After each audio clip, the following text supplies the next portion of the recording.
The Golden Compass by Philip Pullman, book review. So this is part of my scripted book review series in which I go and read old book reviews I've written on the blog in years past and try and make a YouTube video out of them.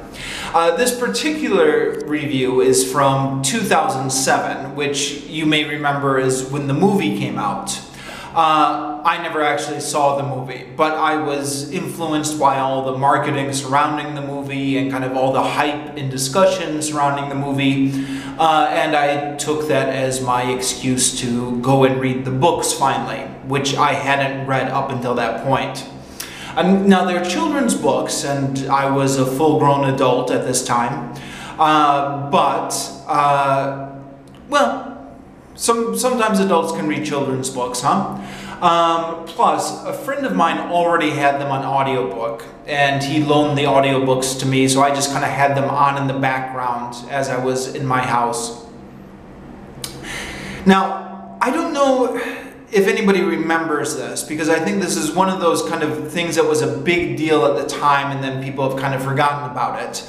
But this movie, or the discussion around this movie in the book, was a big deal at the time. You know, it's kind of part of the culture wars.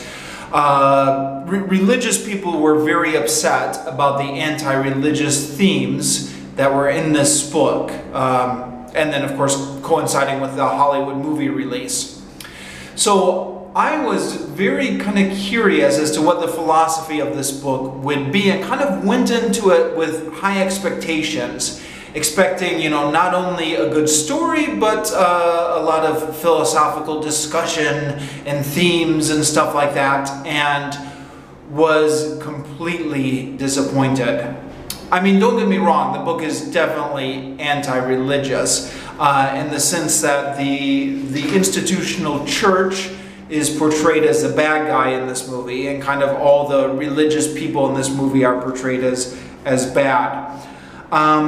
But there's no like philosophy in here, meaning like if you weren't already anti-religious, the book doesn't do kind of any of the heavy lifting necessary to make converts. It's just, you know, if you're already anti-religious, then you'll probably appreciate the fact that the church is the bad guy here. Although even then, you know, the church, the institutional church being the bad guy, is not even alien to Christian traditions. I mean, that's the whole point of Protestantism, isn't it? The rebellion against the hierarchy of the Catholic Church. Or, you know, the pilgrims who settled in England were rebelling against the Church of England.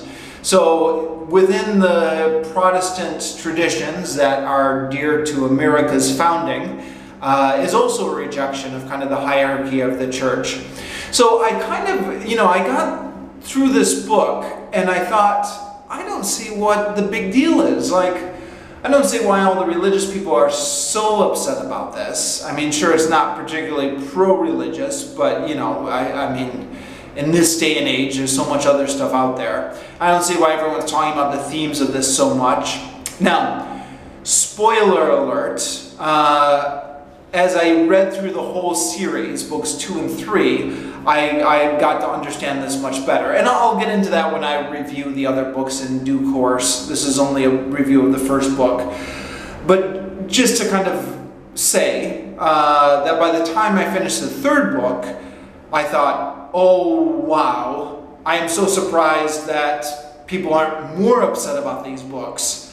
Like, I mean, I can't believe Christians haven't been complaining about these books more after I finished the third book. But that's coming out in the future. So staying kind of with the first book. Near the end of the book, the first book, there's an alternative version of Adam and Eve, the Adam and Eve story, and some discussion about original sin, which also adds to the end of the story. Sorry, adds to the interest of the story, but it's only a hypothetical, even within the story.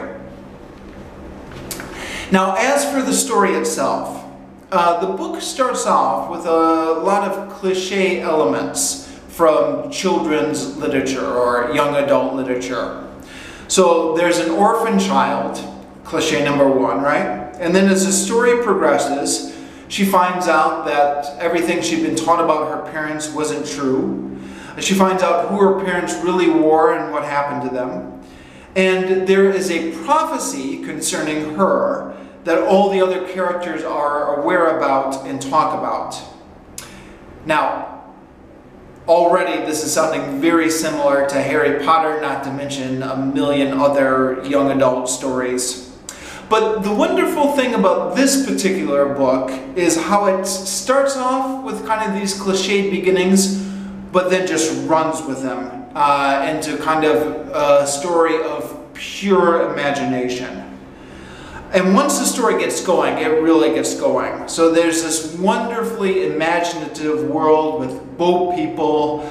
There's a polar bear kingdom in the north. There's warring witch clans. There's animal spirit companions.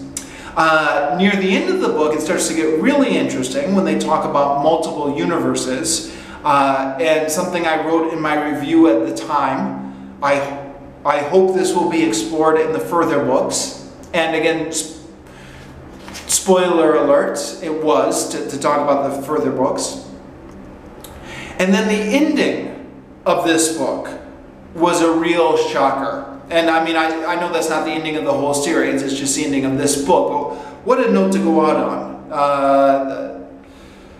The villains in this book have a lot of complexity. Actually, all of the characters do, but it's notable for the villains. Because, you know, you compare that to the Harry Potter series, you have like Voldemort and the Death Eaters, who were mostly just evil for the sake of being evil. There wasn't really a lot of complex motivation.